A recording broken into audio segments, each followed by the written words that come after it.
on va commencer tout d'abord par donner une définition de qu'est-ce que la cyberviolence. Parce que je vous ai donné, en fait, un témoignage que j'avais vécu de quand j'avais subi de la cyberviolence. Mais en réalité, c'est quoi la cyberviolence? C'est important vraiment, c'est souvent ça qu'on fait là, en histoire et dans les sciences humaines en général. Même, je vous dirais, dans le monde universitaire, toutes disciplines confondues. C'est important, avant de commencer toute discussion, avant de commencer toute chose, de bien définir ces concepts. Même dans mes présentations à la job, moi je travaille pour une entreprise privée en gestion de l'information. Puis chaque fois que je fais des présentations à des collègues ou à une équipe, je définis toujours mes concepts. Mes présentations, là, j'amène toujours une définition de concept avant même de commencer la réunion. Fait que c'est important de le faire, donc, c'est quoi la cyberviolence?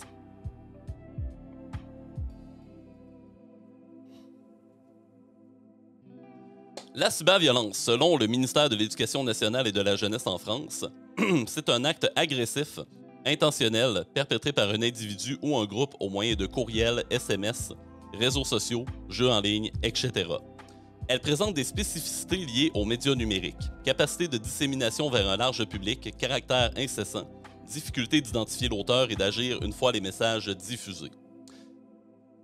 Qu'est-ce qu'il faut comprendre dans cette définition-là? On va vraiment essayer de la décortiquer. C'est que dans le fond, si on décortique les deux mots, on a cyber et on a violence. Deux mots qui forment un terme. Donc, ce que ça veut dire, en fait, c'est que tout d'abord, on a le concept de violence. Et la violence, c'est quoi? C'est un acte agressif intentionnel perpétré par un individu ou un groupe.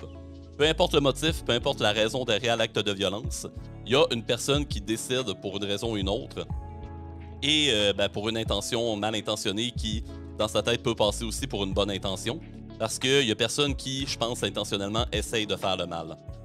Il y a des philosophes qui croient que l'humain est foncièrement mauvais et fait le mal en étant conscient de le faire. D'autres qui pensent au contraire que l'humain est un être de bonne nature, qui pense faire le bien, mais qui va faire le mal en pensant faire le bien. Moi, je suis plus dans cette définition-là. Donc, à ce moment-là, c'est un acte, peu importe l'intention, peu importe le contexte et la raison autour, qui va être agressif, intentionnel, perpétré par un individu ou un groupe. Et là, tout l'aspect cyber va vraiment être lié aux médias numériques, comme ça le dit dans la deuxième partie de la définition.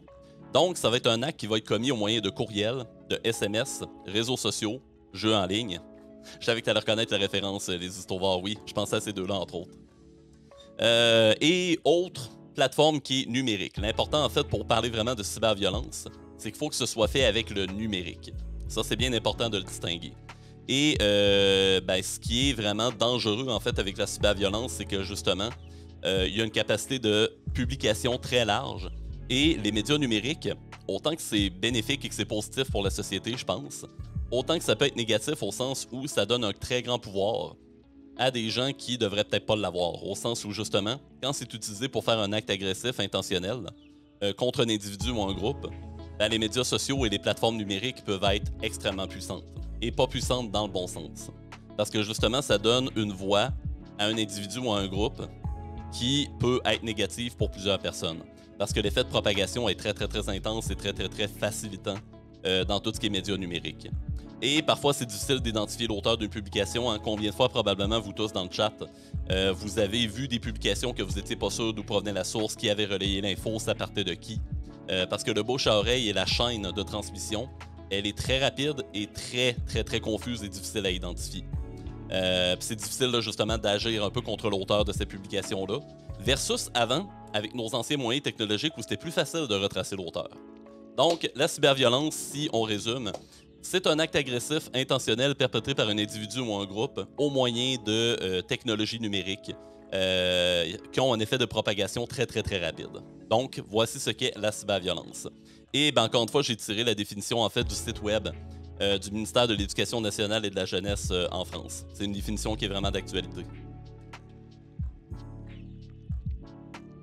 J'essaye de citer mes sources le plus possible.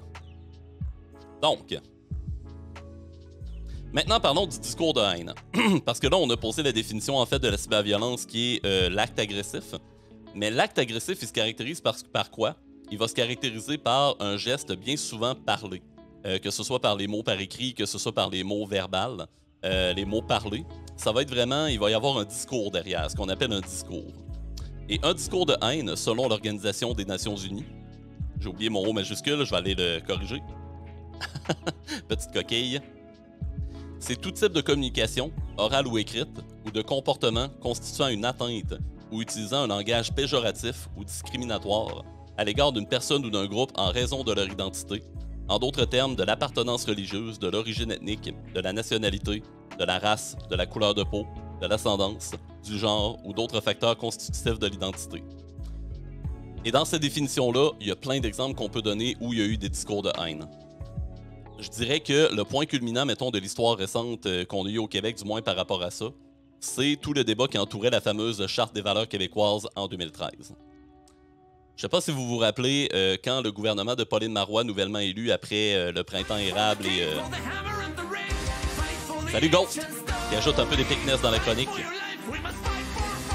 Bon matin Ghost!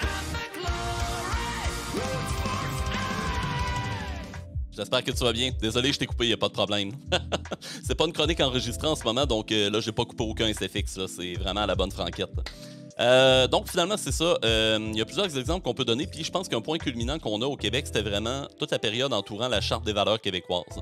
Je sais pas si vous vous rappelez, justement, le gouvernement de Pauline Marois, nouvellement élu après la crise du printemps érable, puis toute la grève entourant le mouvement Carré Rouge, la hausse des frais de scolarité et tout ça. Dans lequel, moi, personnellement, j'étais impliqué, j'ai participé à ce mouvement-là. Et j'ai vécu ça, là, je commençais à peine mon parcours universitaire à l'époque, là, je finissais ma première année d'université. Et tout de suite, on était embarqué là, dans tout ce conflit-là. Et vous l'avez probablement tous vécu de près ou de loin, là, dépendamment quel âge vous aviez et qu'est-ce que vous faisiez à ce moment-là. Par après, le gouvernement Marois a été élu, ils ont battu le gouvernement Charest qui avait cumulé quasiment presque 10 ans non-stop de pouvoir. Et par après, un des grands projets structurants du gouvernement Marois, c'était le débat entourant la Charte des valeurs. Et la fameuse Charte des valeurs qui avait été proposée à l'époque par le ministre Bernard Drainville, qui est aujourd'hui ministre de l'Éducation dans la CAQ, justement, c'était un projet de charte qui entendait laïciser l'État.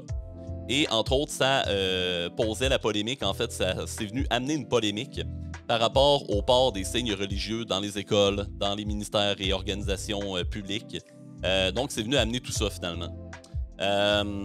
Donc, à ce moment-là, ce que ça a amené dans la société, c'est qu'on a utilisé ce débat-là pour... certaines personnes, en fait, ont instrumentalisé ce débat-là pour l'orienter vers une des minorités culturelles qu'on a au Québec, c'est-à-dire toutes les personnes d'origine arabe, de près ou de loin. Particulièrement celles où les femmes portent un voile, portent un hijab, portent un niqab ou peu importe le type de voile, finalement. Donc là, ce que ça a fait, c'est que c'est tranquillement venu stigmatiser ces personnes-là et a commencé à se construire, entre autres en ayant le lointain souvenir du World Trade Center en 2001. Vous vous souvenez de l'explosion des tours avec Al-Qaïda, l'Afghanistan et tout ce brouhaha-là, finalement, qui est arrivé au début des années 2000. Parce que ça le fait, c'est que ça a amené un peu une continuité de cette méfiance-là qu'on avait à partir du début des années 2000 envers les gens d'origine arabe, pour le mentionner au sens large. Et là, ce que ça le fait graduellement, c'est qu'il y a des gens qui ont pris ce discours-là pour aller stigmatiser et construire un discours de haine envers ces personnes-là, basé sur leur appartenance religieuse, leur nationalité, leur race, leur couleur de peau, etc., etc.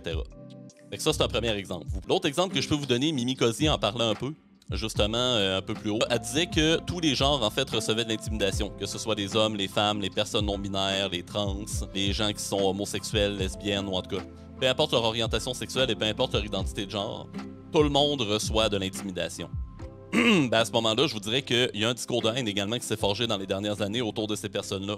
Des gens, justement, qui vont créer des types de communication, que ce soit orale ou écrite, et qui vont se servir des médias numériques parfois pour répandre un discours de haine envers les personnes basé sur, justement, leur genre ou leur orientation sexuelle. Puis à ce moment-là, la forme que ça va prendre, ça peut être très varié. Là. Ça peut être un meme sur Internet qui va rire de ces personnes-là, mais de manière très noire et très sous-entendue comme quoi ils aiment pas ces personnes-là. Souvent, ça va passer en termes de blague, mais quand tu vas voir un peu l'intensité de la blague, puis le graphisme des fois là, assez intense de l'image qui en ressort, souvent, ce que ça va donner, c'est vraiment comme de la haine déguisée en blague. Des fois, c'est dur à détecter, parce que des fois, la ligne est mince entre une blague simplement pour rire et sensibiliser sur ce sujet-là. Parce que souvent, il y a des gens qui sont de l'école, puis je suis un peu de cette école-là aussi, de prendre les stéréotypes sur un genre, une orientation sexuelle, une race, un peuple, une religion, peu importe, d'en faire des blagues, pour montrer à quel point c'est ridicule et stéréotypé, puis à quel point c'est pas ça la réalité, tu sais, puis que justement, il faut pas aller vers cette ligne-là. Sensibiliser par le rire et l'exemple extrême pour montrer « Hey, voici ce qu'il faut pas faire », c'est une tactique de sensibilisation aussi, qui est malheureusement assez controversée aujourd'hui parce que il y a un autre mouvement, on pourra en reparler dans une autre chronique, de cancel culture, justement, qui aime moins un peu ce type d'humour-là.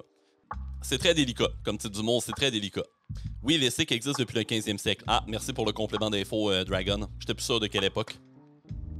Définition du discours de haine qui rejoint celle de cyberviolence. Fait que la cyberviolence, c'est l'acte, commettre un acte agressif et intentionnel contre un individu ou un groupe au moyen du numérique. Et le discours de haine, c'est un peu ce qui vient feeder l'acte de cyberviolence. C'est-à-dire que c'est un type de communication orale ou écrite qui va être orienté avec un langage péjoratif ou discriminatoire à l'égard d'une personne ou d'un groupe, à l'égard de son identité, son genre, son orientation sexuelle, peu importe. Et la cyberviolence et le discours de haine, déjà en soi, c'est dangereux. Mais il y a une autre dynamique et une autre définition qu'on va regarder aujourd'hui qui, lorsque c'est amené dans l'acte de cyberviolence feedé par le discours de haine, c'est là que ça peut devenir extrêmement dangereux et créer des mouvements qui peuvent avoir des conséquences négatives en société. C'est-à-dire la propagande. Et la propagande, selon une des personnes, un des grands instigateurs du 20e siècle, d'un des pires discours de haine et une des pires institutionnalisations de l'histoire de la haine et de la ségrégation des minorités, Adolf Hitler. La propagande, selon lui-même, c'est la définition qu'il a mis dans son livre Mein Kampf, qu'il a écrit en 1926, ça vise à imposer une doctrine à tout un peuple. La propagande agit sur l'opinion publique à partir d'une idée et la rend mûre pour la victoire de cette idée. Et la raison pour laquelle je vous ai sorti la définition de Hitler lui-même, c'est pas parce que je veux mettre en valeur en fait les propos de Hitler ou montrer à quel point il était intelligent.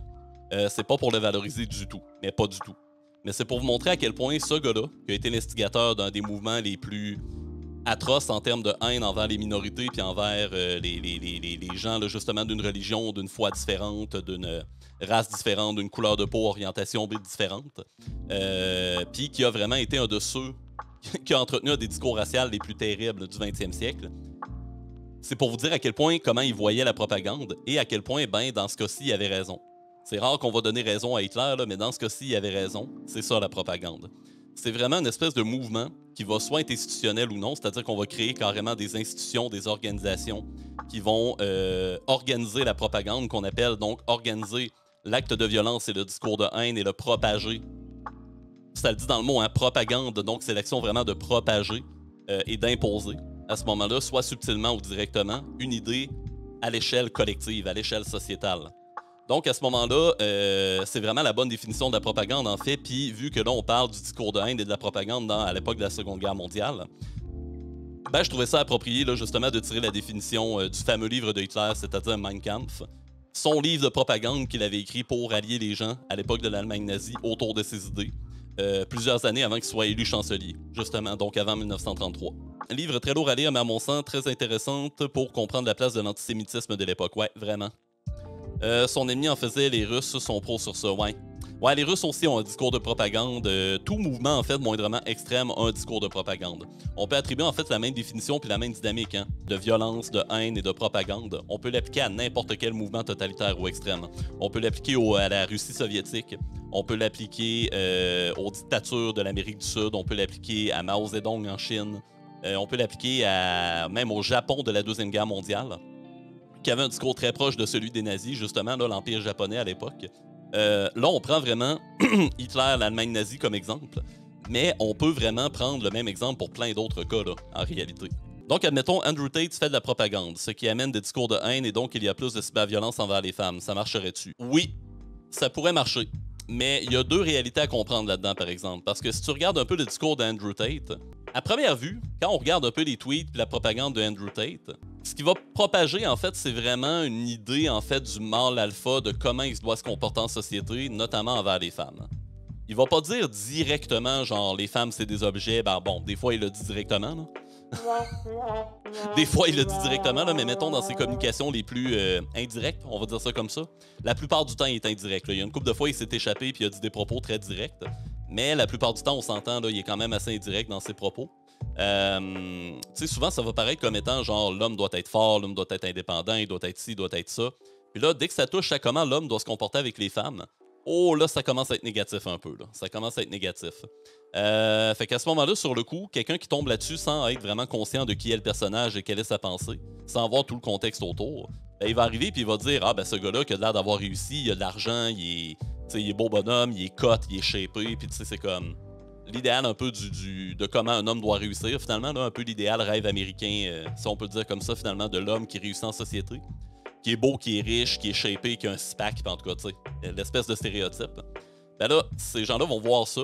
Ben, les gens en général vont voir ça puis vont se dire OK, c'est un gars qui a l'air d'avoir réussi dans la vie, qui est beau bonhomme, puis tout ça, puis qui dit aux gars comment ils doivent être plus hot, en gros. Puis là, après ça, ben, il va amener plusieurs notions où, finalement, il va créer une espèce d'idéal de mâle alpha qui va se comporter avec les femmes de manière un peu assez assez négative, en fait, envers les femmes, qui va souvent amener à les minoriser par rapport aux gars, puis en tout cas, bref. Fait qu'il va construire un certain discours qui, des fois, va être direct, des fois, va être indirect. Puis effectivement, on peut appeler ça de la propagande au sens où vraiment, il va avoir un peu son idée de qu'est-ce que doit être un mâle alpha, entre guillemets, et de comment il doit se comporter en société et comment il doit aller vers les femmes, finalement, comment il doit se comporter envers les femmes. Là, il va propager ça, justement, sur ses médias sociaux comme Twitter, Instagram, TikTok, etc. C'était pas mal ces 3 médias sociaux principaux. Et après ça, ben, les gens qui vont consommer ça, ben, il y a des gens, c'est pas tout le monde encore là, parce que, comme dans tout type de communication, t'as un émetteur et t'as un récepteur. L'émetteur, il peut dire ce qu'il veut, mais comment le récepteur va assimiler l'information et comment il va l'appliquer dans sa propre vie, là, c'est une dimension complètement différente. Parce que là, dans les 3 concepts que j'ai amenés, soit celui de cyberviolence, le discours de haine et la propagande, tout ça, c'est des notions de communication qui partent de l'émetteur en communication. Alors que le transmetteur, ben en fait, le récepteur, celui qui reçoit le discours et la propagande, ben, il peut en faire ce qu'il veut. Il peut dire c'est complètement de la merde, moi j'adhère pas à ça. Il peut dire j'adhère 100% à ça, je suis totalement d'accord. Et il peut dire aussi ben je suis d'accord avec certains trucs, mais d'autres vraiment pas. Fait qu'à ce moment-là, oui, l'opération qu'Andrew Tate y fait, pour reprendre ton exemple, peut amener effectivement de la cyberviolence et un discours de haine envers les femmes. Parce qu'il y a des gens qui vont recevoir ça, surtout si, mettons, t'es un gars, exemple, qui a toujours été isolé toute ta vie, ta mère t'a pas bien traité, t'as jamais eu de chance avec les femmes, t'as jamais eu de blonde, t'es rendu, je sais pas, moi, mettons, à 30-40 ans, puis, tu sais, je pose cet exemple à l'extrême pour illustrer le propos, là. Bref, mettons, un incel, entre guillemets, classique, peut recevoir ça, puis alimenter un peu son discours de haine envers les femmes. Mais là, rendu là, ça touche à la deuxième dimension, qui est dans la dimension de la réception de l'information et de qu'est-ce que le récepteur va en faire, finalement. Tu comprends? Mais ton exemple est très bon. Ton exemple est très bon, par exemple. Tu répondais-tu à mes questions ou questions/commentaires? La propagande, on voit ça souvent. Excuse-moi, j'avais pas vu Ghost. La propagande, on voit ça souvent dans les jeux. Ça me fait penser vite fait à Far Cry ou quelque chose du genre. Je sais pas si c'est un lien ou hasard. Ben effectivement, la propagande est traitée dans les jeux vidéo, puis t'amènes un très bon exemple avec Far Cry Ghost. Puis je t'en félicite vraiment d'amener cet exemple-là. Là.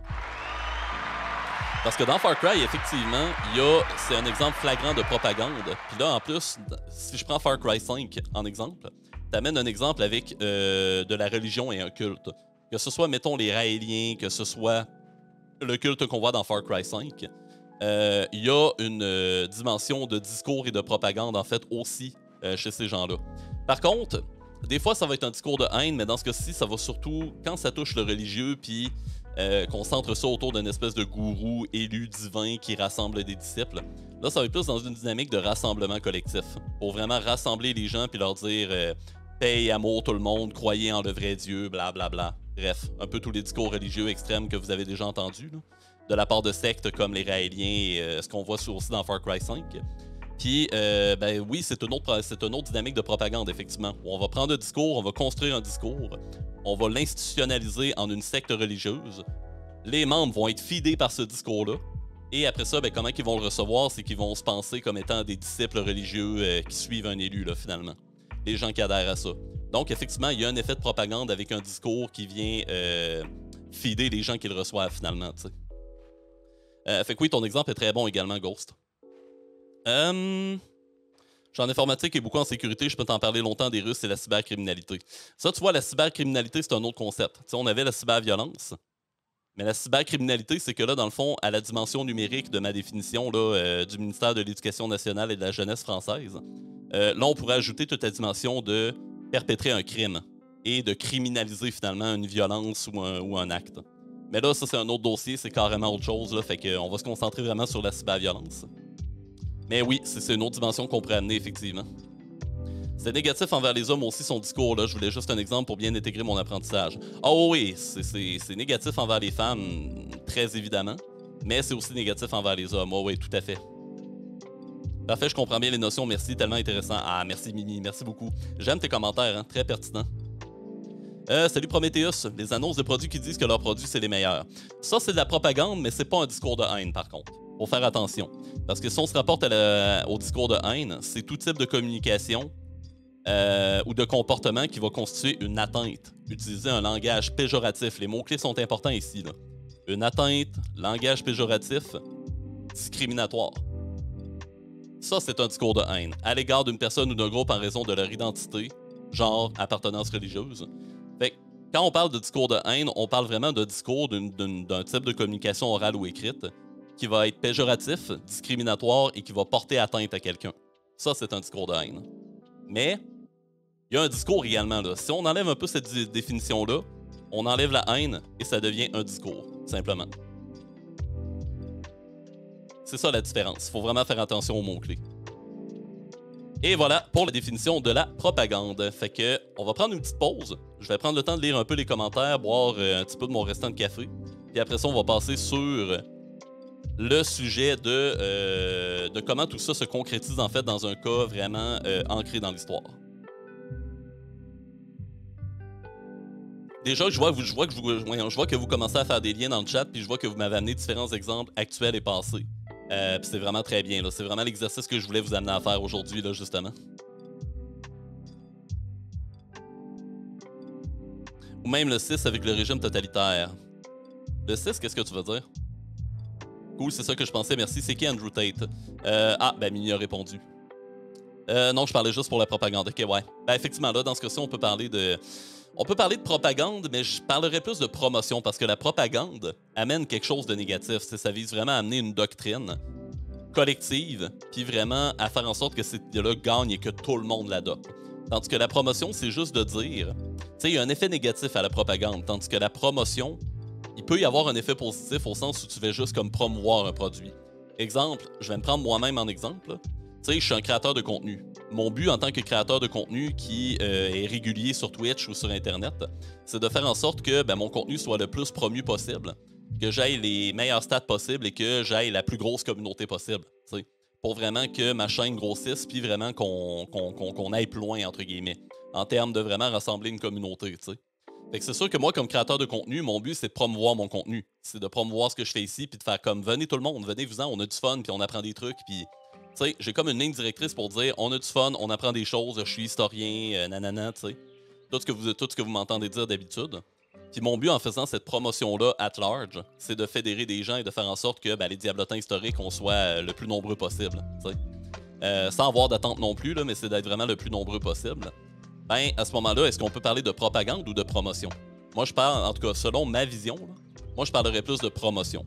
Mais si on parle de propagande, c'est qu'on essaie de prendre une idée puis vraiment, tu sais, de la pousser au coton, là, puis vraiment d'amener un effet où t'as pas le choix d'adopter l'idée. Je pense que la propagande, c'est vraiment ça. C'est que ça vise à tellement promouvoir l'idée qu'on te laisse quasiment pas le choix de l'adopter. T'sais. En tout cas, on essaye de pas te donner le choix. C'est un peu ça, je pense, la différence. Puis là, c'est une définition très résumée puis très sommaire de ce que Hitler faisait dans son livre. Mais ça vient un peu de ça, là, finalement. C'était quoi le discours nazi à l'époque? Le discours nazi, en fait, s'axait sur 3 réalités, 3 points vraiment névralgiques. Donc, le premier point, c'est la rancœur de la défaite de la Première Guerre mondiale. Le deuxième, les mythes et légendes nordiques et germaniques. Et la stigmatisation des peuples différents. Fait que là, si on y va sur le premier point, puis là, ici à droite, vous voyez justement une des images de propagande allemande à l'époque de la Deuxième Guerre mondiale. Le premier point, la rancœur de la défaite de la Première Guerre mondiale. C'est caractérisé par différents éléments. Premièrement, le fameux coup de poignard à la nation. Vous n'êtes pas sans savoir que Adolf Hitler a participé à la Première Guerre mondiale. Il était soldat dans l'armée allemande, dans la guerre de 14-18. Et la guerre de 14-18, je ne sais pas si vous avez un peu de notion de la Première Guerre mondiale, mais pour vous le rappeler rapidement, la Première Guerre mondiale, c'est soldé par la reddition des forces qui était centrée autour des alliés justement allemands et autrichiens. Donc essentiellement, c'était l'Autriche contre la Serbie et tous leurs alliés. C'est un peu comme ça qu'avait commencé la Première Guerre mondiale en 1914, après l'assassinat de l'archiduc d'Autriche François Ferdinand à Sarajevo en Serbie. Et par après, ça a déclenché une réaction en chaîne d'alliés de part et d'autre qui voulaient supporter leurs puissants alliés, ce qui a causé la Première Guerre mondiale. Mais suite à ce conflit-là, on a décidé que le bouc émissaire coupable de la guerre, c'était l'Allemagne. Et vu que l'Allemagne envoyait le gros des troupes, là, justement, à l'Autriche, et qui pilotait beaucoup d'opérations militaires, on a finalement décidé que c'était l'Allemagne qui était la grande responsable de la Première Guerre mondiale, qui était supposée être la dernière de toutes les guerres. Donc à ce moment-là, en 1918, on était mindé, on se disait, on veut plus que ça arrive, on veut plus de grands conflits mondiaux comme ça, et on décide collectivement que l'Allemagne est la grande coupable.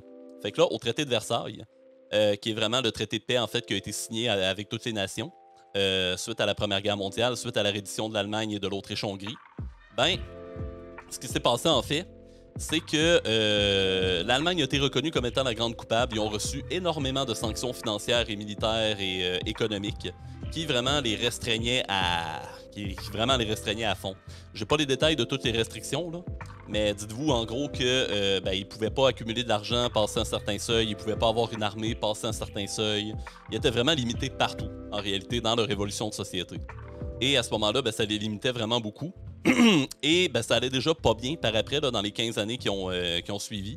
Et ça a été pire quand est arrivé le crash boursier de 1929 et la grande crise économique, justement. C'est ça qui a un peu mis le feu aux poudres progressivement, puis qui a mené à l'élection d'Adolf Hitler comme chancelier, à la montée du nazisme et au début de la Deuxième Guerre mondiale. Et que ça a causé un peu une réaction en chaîne dans tout ce contexte-là. Mais le coup de poignard à la nation, en fait, c'est l'idée comme quoi, après la reddition de l'Allemagne et la signature du traité de Versailles, beaucoup d'Allemands adhéraient à la thèse qui se propageait de plus en plus au sein de la population, comme quoi les dirigeants de l'Allemagne nazie à l'époque avaient donné un coup de poignard dans le dos à la nation allemande, en se rendant aux alliés à la Première Guerre mondiale et finalement, c'est ça, en laissant tomber les armes et en mettant fin à la guerre. Parce que selon eux, ils pouvaient encore gagner, c'était encore possible justement de vaincre dans cette guerre-là. Et à ce moment-là, justement, ils se disaient, les dirigeants nous ont donné un coup de poignard dans le dos, ça n'a pas de bon sens, puis il faut protester contre ça. Donc ça, c'est vraiment un des premiers éléments qui caractérise un peu le discours nazi. Le deuxième, c'est le révisionnisme massif sur les causes de la défaite. Il y avait plusieurs raisons de la défaite, en fait, là, justement, des forces allemandes et autrichiennes. Et justement, il y a eu tout un mouvement qui a commencé en lien avec le coup de poignard donné à la nation, la fameuse idée. Puis il y avait même beaucoup de propagande, beaucoup d'images de propagande où tu voyais les chefs allemands qui poignardaient, qui avaient un poignard dans les mains, puis là, tu voyais l'Allemagne en arrière, puis tu voyais que le dirigeant avec le couteau, il allait comme faire un mauvais coup. Là, ça disait « Nos dirigeants nous ont trahis, le coup de poignard à la nation ». Bref, t'avais comme toute cette idée-là. Et ça a amené vraiment un révisionnisme massif sur les causes de la défaite pour dire « On aurait pu gagner, on n'a pas perdu en réalité, c'est une conspiration des forces alliées qui ont forcé nos dirigeants à abdiquer. Nos dirigeants ont collaboré avec les puissants alliés, ça n'a pas de bon sens. Puis notre régime est mis à mal, puis nos dirigeants, on leur fait plus confiance. » Fait que méga révisionnisme, là, quand même très caractérisé. Et le troisième, c'est la remise en cause du traité de Versailles. J'ai parlé des causes du traité de Versailles, comme quoi ça limitait énormément la société allemande. Avec le coup de poignard, avec le révisionnisme, est venue aussi une grande remise en cause du traité de Versailles et une remise en question totale pour dire le traité de Versailles, on ne veut plus le respecter. On veut vraiment pouvoir faire ce qu'on veut, on veut être indépendant, on veut plus avoir de restrictions comme on l'a depuis 1918. On veut, depuis la fin de la Première Guerre mondiale, on veut se prendre en main puis vraiment mettre fin aux restrictions du traité de Versailles. Surtout rendu en 1929 avec le crash boursier, la crise économique. Les autres pays avaient de la misère, l'Allemagne c'était pire à cause du traité de Versailles. Littéralement, t'avais des gens qui mangeaient dans les poubelles tellement ils étaient plus capables de rien s'acheter à manger, les prix avaient tellement explosé qu'ils en étaient rendus vraiment à manger dans les poubelles, il n'y avait plus de travail nulle part. La société prospérait pas, il était vraiment dans le trou, là, carrément, comme on le dit en bon québécois.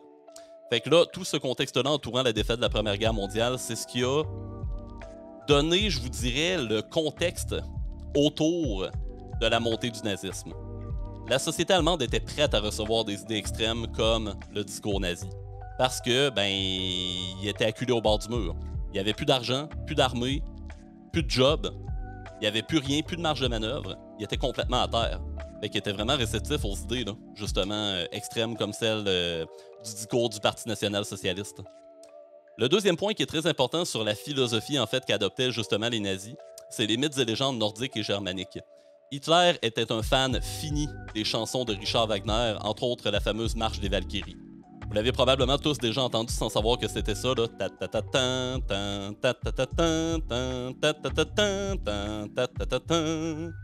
Puis toute la grande montée, là, finalement, de cette musique-là. C'est une très bonne musique. Mais Richard Wagner aimait beaucoup écrire sur les mythes et légendes nordiques.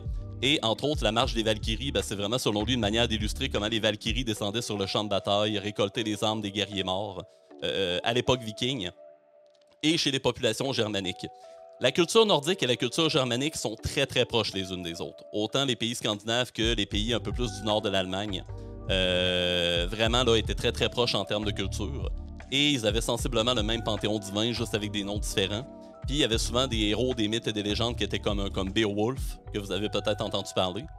Et ben justement, avec toute cette musique-là et cette construction des mythes et des légendes nordiques et germaniques, Hitler aimait beaucoup les histoires de guerriers comme Beowulf, comme Parsifal, qui est un héros allemand, là, justement, sur lequel il y a une grande légende. Parsifal, qui est un peu l'idéal du grand guerrier. Hein.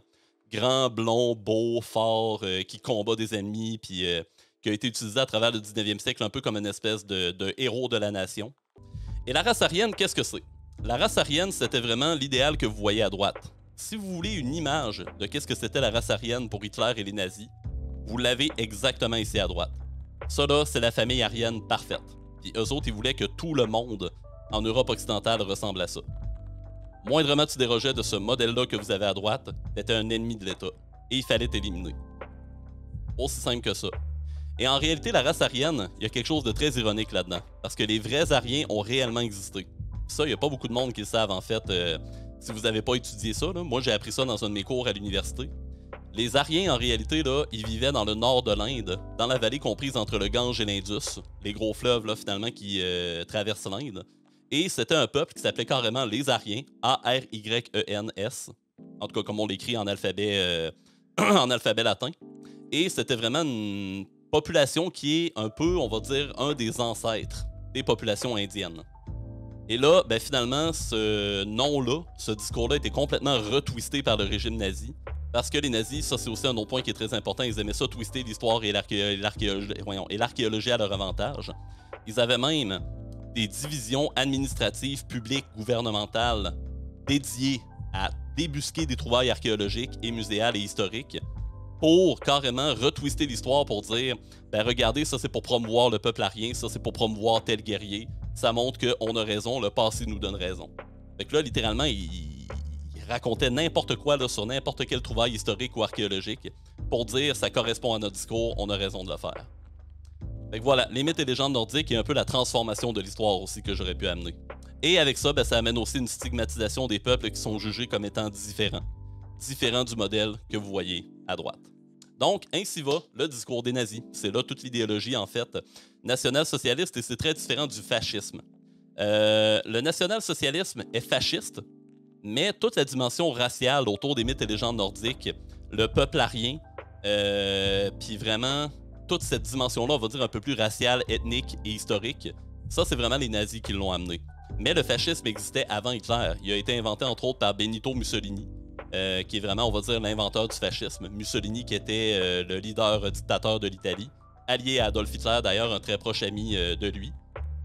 Mussolini, en plus, c'est drôle parce que c'était un communiste avant qu'il vire fasciste. Donc, quand même assez spécial là, comme transition. Il était d'extrême gauche avant de virer d'extrême droite. Passer d'un extrême à l'autre. Mais c'est ça. Puis le fascisme, en vrai, ça se caractérise vraiment... C'est carrément autre chose. Le fascisme, là, on pourra peut-être y revenir dans une autre chronique. Mais oui. Le national-socialisme, donc le discours nazi, avait une base fasciste. Il était d'extrême droite. Mais la particularité du national-socialisme, c'est vraiment toute la dimension raciale et culturelle qui a été amenée, qui n'était pas dans le discours fasciste d'origine par Mussolini en Italie. Fait que ça, retenez ça pour vraiment différencier les deux. Slash Gamer, salut à toi. Excusez, je rattrape un petit peu le chat. Admettons que tu dirais que ton stream, c'est juste ici qu'on peut avoir du fun, puis tu nommerais d'autres streams où est-ce qu'on pourrait pas avoir du fun. Dans ce cas, est-ce que ça serait une forme de propagande et non de promotion? C'est sûr, Prometheus, que si je disais, mettons, qu'il n'y a que sur mon stream qu'on peut avoir du plaisir, alors que c'est pas vrai, sur d'autres streams, on peut avoir du fun aussi, on peut dire que ça pourrait être une sorte de propagande parce que là, j'amènerais un élément négatif de caler les autres lives pour promouvoir le mien. Fait qu'à la limite, ça pourrait peut-être être vu comme de la propagande, ouais. Ça serait à creuser, honnêtement, là, je suis pas trop sûr des nuances. Mais effectivement, c'est une très bonne question, ça pourrait peut-être amener ça, ouais. Organisme de bienfaisance. L'Allemagne a mangé une grosse volée et s'est vue être déclarée unique responsable. Elle devait payer les dettes et être démilitarisée. Traité de Versailles. Ouais, voilà, exactement. Merci pour le résumé, les histoires. Ghost qui est parti, je l'ai manqué. Salut Ghost, à tantôt. On estime que le chômage touchait au moins 40 à 50% de la population. C'est vraiment énorme, là. Maurice Demers, histoire de l'époque contemporaine. Devait être très blond caucasien, ça. Ouais, effectivement, Mio. Tout à fait, ils font partie des Indo-Européens qui sont descendus vers l'Inde pour s'y installer dans la partie nord, tandis que dans le sud, on y retrouve les Dravidiens. Ah, les Dravidiens, tu vois, je connaissais pas le peuple du sud. Salut Drift, comment ça va? Donc, maintenant qu'on a élaboré quel était le discours nazi, ben, un des points névralgiques en fait du discours de haine et de la propagande nazie, c'était la haine des Juifs. Les Juifs qui représentaient l'ennemi numéro 1 selon Hitler et les nazis.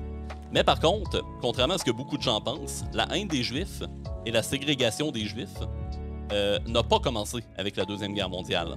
Ça date d'aussi loin que l'Antiquité et c'est devenu un peu plus intense au courant du Moyen Âge. On remonte à 1095, à l'époque des premières croisades. C'est là qu'on a eu les premiers pogroms contre les Juifs à partir de 1095. Qu'est-ce que c'est un pogrom? Un pogrom, grosso modo, c'est vraiment un rassemblement de personnes qui ont un discours de haine, évidemment, qui visent une personne ou une communauté et qui s'en vont en masse. T'sais, imaginez un peu la masse de paysans avec des torches et des fourches qui s'en vont finalement faire une espèce de razzia, une espèce de raid chez, par exemple, un quartier où il n'y a que des Juifs, exemple. Et là, ils vont rentrer dans les maisons, ils vont attaquer ces personnes-là, ils vont les amener avec eux, les forcer à faire des choses, en tout cas, bref. Le pogrom, c'est vraiment quelque chose d'horrible, en gros. Fait que bref, on a eu les premiers pogroms, les premières attaques, on va dire, là, ciblées contre les Juifs à partir de 1095. Les informations que je vous ai mis là, c'est pour ça que je les ai mis en guillemets, c'est tiré d'un article du National Geographic de Didier Lett qui parle finalement là, de la haine des Juifs au Moyen-Âge. Il disait, en 1095, des chrétiens tuent des Juifs, les forcent à se baptiser et accaparent leurs biens. Des penseurs chrétiens écrivent des traités qui visent à dénoncer leurs erreurs. Leurs erreurs, c'est-à-dire d'être juifs. Pendant la peste noire, on remonte à peu près 300 à 400 ans plus tard, les persécutions vont s'accentuer. En 1321, les Juifs, comme les lépreux, sont accusés d'empoisonner les puits. On pense qu'ils ont volontairement propagé l'épidémie. Donc là, déjà, la construction d'un mythe, la construction d'un discours de haine autour des Juifs, on voit qu'elle commence déjà à cette époque-là.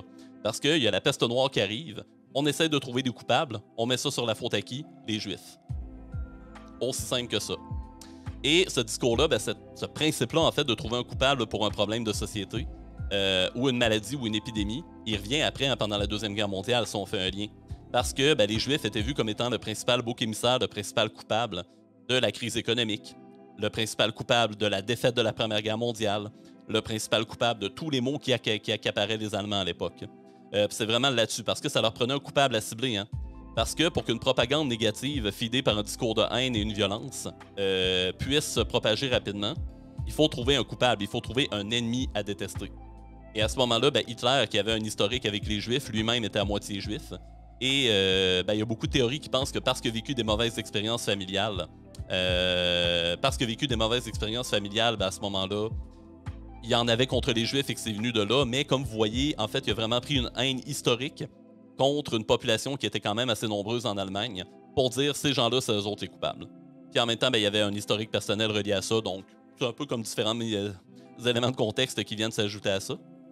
Et donc, ce qu'on voit finalement à partir de 1095, 1348, 50 et en évoluant à travers le temps, ben, c'est qu'il y a plusieurs préjugés, interdictions, pogroms et menaces qui sont faites en Europe au fil du temps contre les Juifs.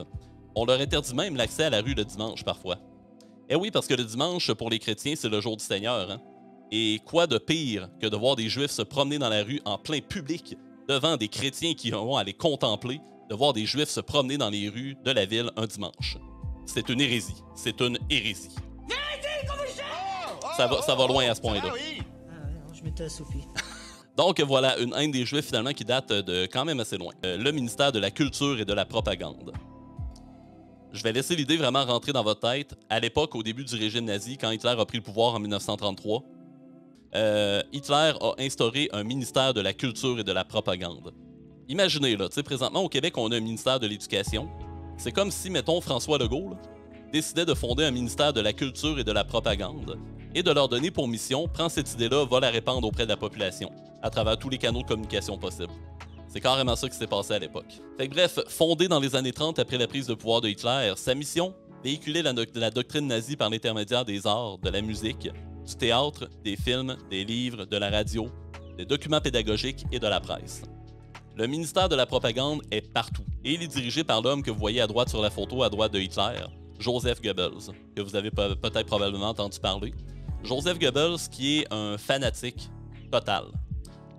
Au départ, il était très méfiant de Adolf Hitler quand il avait rejoint le NSDAP, donc le Parti national-socialiste, qui était issu du Parti ouvrier allemand que Hitler, lorsqu'il s'est joint et qui est devenu un peu leur orateur, leur leader, ben, il a retransformé en Parti national-socialiste.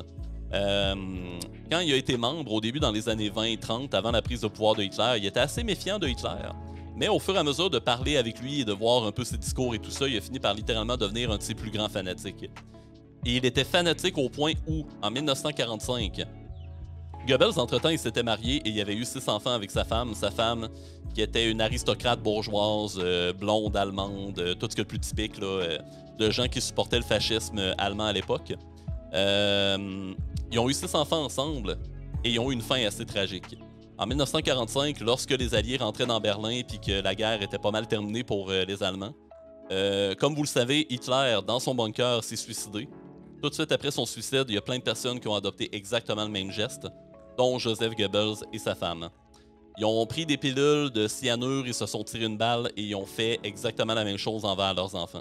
C'est-à-dire qu'avant de se tuer eux-mêmes, ils ont tué leurs 6 enfants et ils se sont donné la mort eux-mêmes par après, à la fin du régime nazi. Donc une fin quand même assez tragique. Et c'est pour vous montrer à quel point ils étaient fanatiques au point où ils ont carrément tué toute leur famille ainsi qu'eux-mêmes par après. Et c'est pas les seuls, Mimi, hein? C'est pas les seuls. Il y a Joseph Goebbels et sa femme qui ont fait ça, mais il y a plein d'autres chefs du régime nazi qui ont fait exactement la même chose. Donc, c'est ça. Sa mission, en fait, la mission du ministère de Joseph Goebbels, c'était de promouvoir la culture. Et je mets des guillemets à la culture parce que c'était la version nazie de la culture. On le voit ici à côté, là, finalement, de plein de producteurs cinématographiques, avec Adolf Hitler également, l'homme central en question de tout ce régime-là. Et on le voit en fait, là, je pense que c'est au lancement d'un film, là, justement, d'un film de propagande du discours nazi, là, justement, contre les Juifs. Donc, la mission du ministère, en fait, c'était de véhiculer la doctrine nazie par l'intermédiaire des arts, de la musique, du théâtre, des films, livres, radio, documents pédagogiques et de la presse. Donc, tout ce qui est vraiment culture, journalistique et pédagogique. Donc, tout ce qui permet de transmettre et d'enseigner l'information, ils en avaient le contrôle. Moindrement, un média voulait déroger du discours de base, ils ne pouvaient pas le faire. Ils ne pouvaient pas le faire et ils étaient tout de suite sanctionnés, fermés et réprimés par le régime. Donc à ce moment-là, vraiment, le régime nazi, ils avaient un contrôle total là, sur la société allemande. Moindrement, on essayait d'adopter un discours qui ne fitait pas dans le moule du nazisme à cette époque-là. On se faisait descendre, littéralement. Là, on se faisait cancel, on se faisait descendre et on se faisait supprimer. C'était vraiment un régime totalitaire là, dans toute la forme. Et donc, Joseph Goebbels a été à l'initiative de l'élimination des influences juives et anti-allemandes des institutions culturelles de l'Allemagne nazie. Il faisait souvent des discours comme quoi il parlait que le juif était vraiment au centre de toutes les conspirations mondiales. Il était au centre de la montée du communisme. Il était au centre de la défaite de l'Allemagne à la Première Guerre mondiale. Il était au centre de tous les problèmes économiques et sociaux de l'Allemand. Et il se servait de son ministère pour propager cette idée-là chez les Allemands, comme quoi les Juifs étaient les coupables de tout, littéralement. C'est la cancel culture sur les stéroïdes. C'est exactement ça, M. Melik. Rajoute à ça un discours de haine, une propagande institutionnalisée, puis un régime totalitaire, et t'as la cancel culture boostée sur les stéroïdes dans sa pire des formes. C'est littéralement ça, M. Melik. Fait que voilà. Puis quelques exemples de propagande, en fait, j'étais rendu pas mal là pour la fin de ma chronique. Je vais vous montrer quelques exemples en fait de propagande, puis on pourra fouiller un peu plus sur le web là, si vous voulez en voir d'autres. Quelques exemples là, finalement de propagande nazie à l'époque. Donc là ici vous en avez 3. La première, on voit ici une main qui pointe du doigt, probablement une main allemande, qui déclare que cet individu-là justement représente un peu la guerre, le conflit. Et là on voit justement une espèce de petit homme qui a de l'air quasiment du pingouin dans Batman, qui est avec son chapeau de forme, habillé un peu bourgeois, avec une étoile jaune de juif, la fameuse étoile de David, que les Juifs étaient obligés de porter à l'époque de l'Allemagne nazie pour qu'on puisse les identifier et mieux les persécuter à l'époque. Et là, on le voit justement avec son visage un peu négatif, son nez crochu, son sac d'argent dans les mains qui est comme « touche pas à mon argent ». une espèce de séraphin poudrier mélangé à un Batman, à mélanger un pingouin dans Batman. C'est un peu ça qu'on voit. Et là, il pointe en disant « Ceci est l'ennemi de la nation ». Donc ça, c'était une affiche qui était légale et permise à l'époque du régime nazi, qui était propagée partout. Ici, on parlait de cinéma, ben là, je vais vous grossir peut-être un peu plus l'image. On a justement Der ewige Jude. Ça, c'est un... avec l'étoile de David et plein de caricatures de juifs. C'est un livre, en fait, qui... c'est pas un livre, en fait, c'est un film. C'est un film documentaire, en fait, qui a été fait par le cinéma du ministère de la propagande de Goebbels, qui, justement, présentait les Juifs comme étant un peuple négatif qui était à l'origine de tous les maux. Dans le fond, c'est vraiment un film de propagande qui passait dans les cinémas allemands là, de l'époque. Et là, ici, qu'est-ce qu'on a? On a une boutique, photo d'une boutique juive, qui est étiquetée avec Der Stürmer, qui était, puis plein de propagande juive, en fait, qui était vraiment un des journaux, en fait, un des organes principaux journalistiques pour propager le discours nazi et la haine des Juifs. Ces exemples-là, moi, je les trouve vraiment parlants. Je ne sais pas ce que vous en pensez, je ne sais pas qu'est-ce que ça vous évoque comme réaction.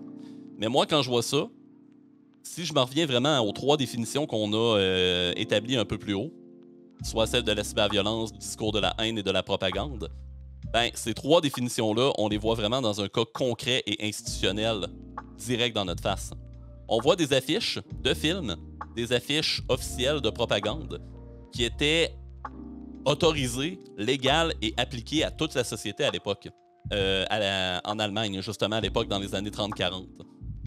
Fait qu'à ce moment-là, on voit vraiment se concrétiser les définitions qu'on a posées tantôt. Enlever le mot cyber de la première définition là, de cyberviolence, parce que, évidemment, le numérique n'existait pas à l'époque, on n'avait pas Internet, on n'avait pas les médias sociaux.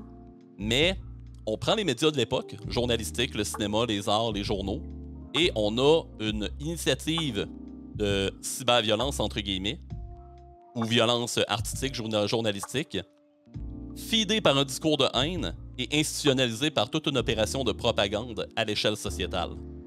Fait que littéralement, là, je vous dirais qu'aujourd'hui, on parle beaucoup de cyberviolence.